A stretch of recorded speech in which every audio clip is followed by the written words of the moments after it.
ఈ తిక్క లోకేష్ పెద్దిరెడ్డి వెహికల్స్ లో ఇతర దేశాలకు తరలిస్తారు. వీటిలో వేల కొద్ది డబ్బు వజ్రాలు తరలిస్తున్నారు. ఈ ట్విట్టర్ లో ఆయన పెట్టినది ఆయన సొంత ఖాతాలో పెట్టాడు. మరి నిజంగా ట్విట్టర్ లో ఆయన చెప్పే ముందు వాస్తవాలు గమనించాలా లేదా?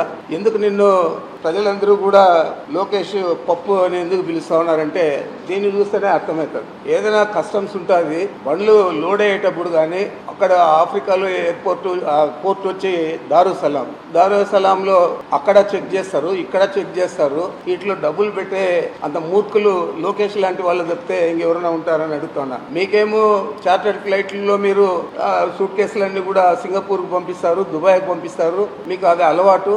అంచేత మా మీద కూడా అక్యూజ్ చేస్తూ ఇలాంటి మాటలు మాట్లాడడం అనేది చాలా బుద్ధి తక్కువ మాటలు ఇవి. పప్పుకు అనే ఎందుకు పేరు పెట్టారంటే ఇదే నువ్వు తిక్క లోకేష్ కాబట్టి పప్పు అని పేరు పెట్టారు.